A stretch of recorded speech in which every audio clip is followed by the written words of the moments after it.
Yes, and here now is the above ground from the Wind Caves. Well, not to the Wind Caves just yet, but we're headed there.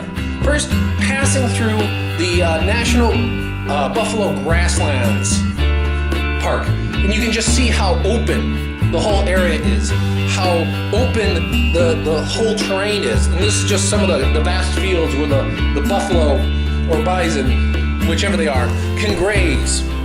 And it's a pretty big park and just south of the Wind Caves National Park, just so people can see.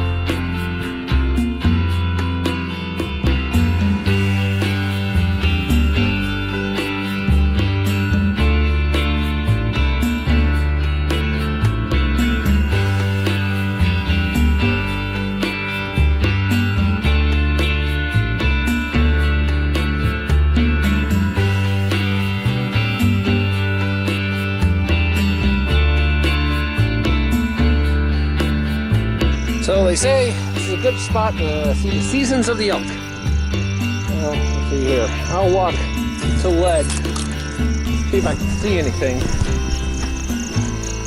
I mean, elk actually aren't that hard to find. They're kind of like, as you move further west, they kind of become like deer, kind of like everywhere. And the only you don't mind seeing, the worst thing you can is you're driving fast and you see them on the road. And deer are worse. The elk are worse than deer because elk weigh a whole lot more.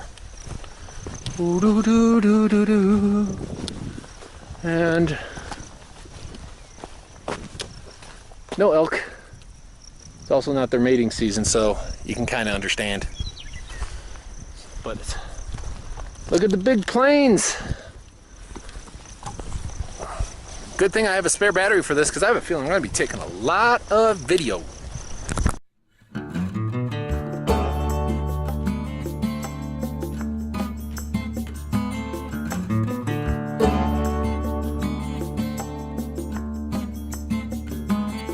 And then eventually you get to the actual Wind Caves Park. This is the above ground. This is not, this is just shortly after where you can kind of enter the caves and explore. And this is literally above the caves. And you can just see how it's all grown. And you can kind of twist and turns. Oh, it's you know, a fantastic park to visit if you've got the time.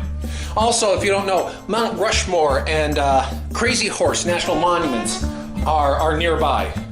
Mount Rushmore, of course, is technically done. Crazy Horse won't be done for, I don't know, maybe another 75 years.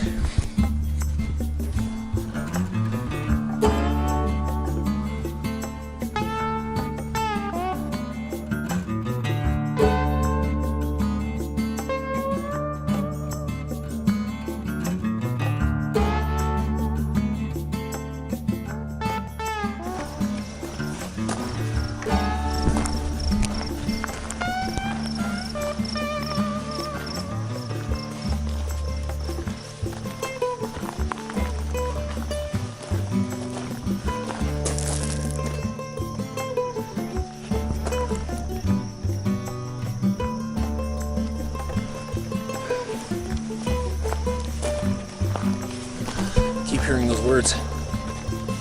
Tank on feet.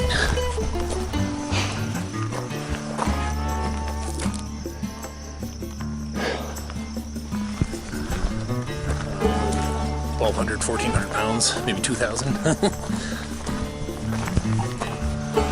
I got to see one up close. Well, this is actually a trail. It's either in Wind or Custard State Park or National Park, but you can see the view is opening up. That direction there is the grasslands everyone's heard about, you know, in the buffalo roam. Haven't seen any elk, see a bunch of buffalo. I'm sure I'll see elk later. They become a pest out west. But just keep moving up. I can rest on the way down. Whew. A lot of you. What have you?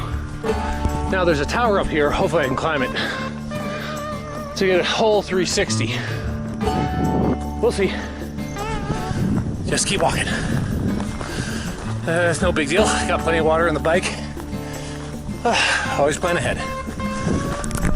Here we are at the top of the fire tower, which you are now allowed to climb up. Oh well.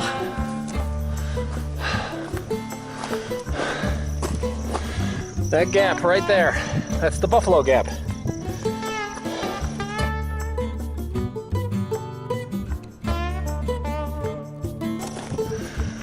This is the view. And what a view it is. Whew. That's technically I wouldn't want to have my bike pants and boots on right now, but doing a lot of riding today. Sneakers and shorts, you know, they are a lot more comfortable. The bugs are been whacking at me, so it would hurt. Not only that, if you go off the bike, you'd rather have this on and just sweat a little bit. But just, again, just enjoy the view. Whew. What a magnificent place. Too many trees over there. Small trail that way. Let's get back to riding. Interesting fun fact. Last time I was here, if you look out here, it's those trees. I mistakenly saw these kind of bare areas and thought there must have been a fire. That may or may not be true, because they do controlled burns in these areas in order to keep the forest healthy, to get away the underbrush. That way, if a fire does occur, it's a lot less dangerous. The other thing it could be is about, last time I was here, they were talking about they were invaded by the Asian beetle, which was killing the trees, made it look like a forest fire. So those are two of the things that it could be. And now you have, and the more you know.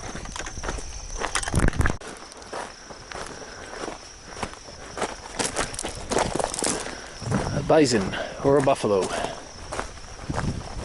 Contrary to popular belief, that is not the Bills' GM. I know they make a lot of bad decisions, but that is not the Buffalo Bills' general manager.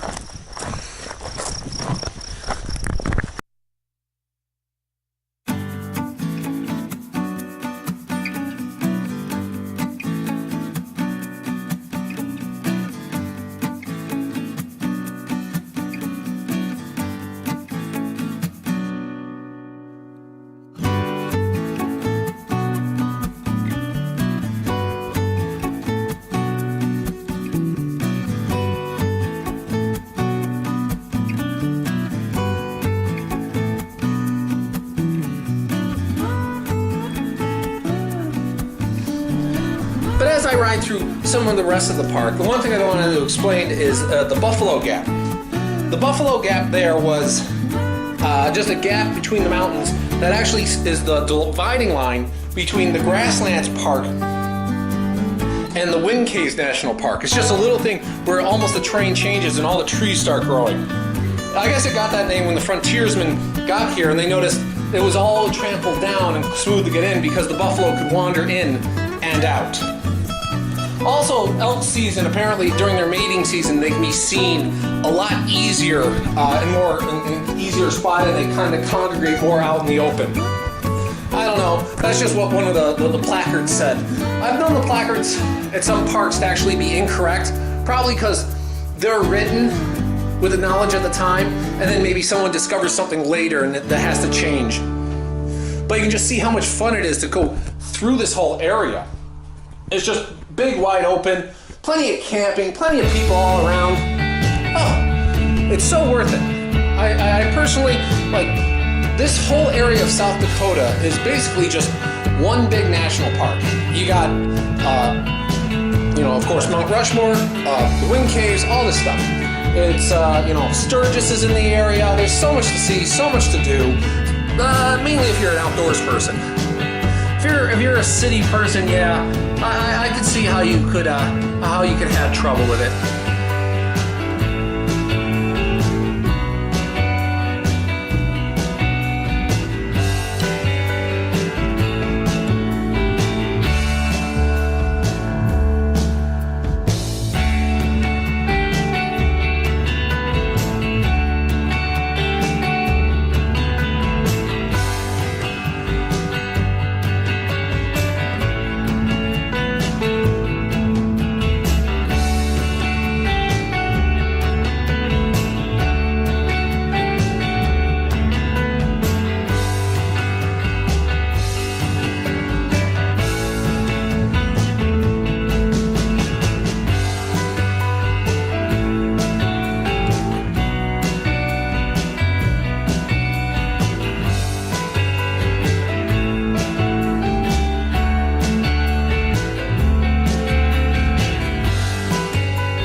Looky how far I can see. Now technically there's a lookout point up there, but that's closed. Permit required. Authorized people only. Whew.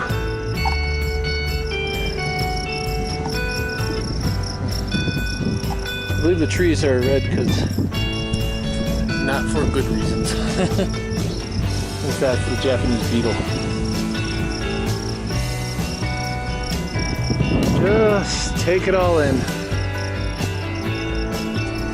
for your moment of zen.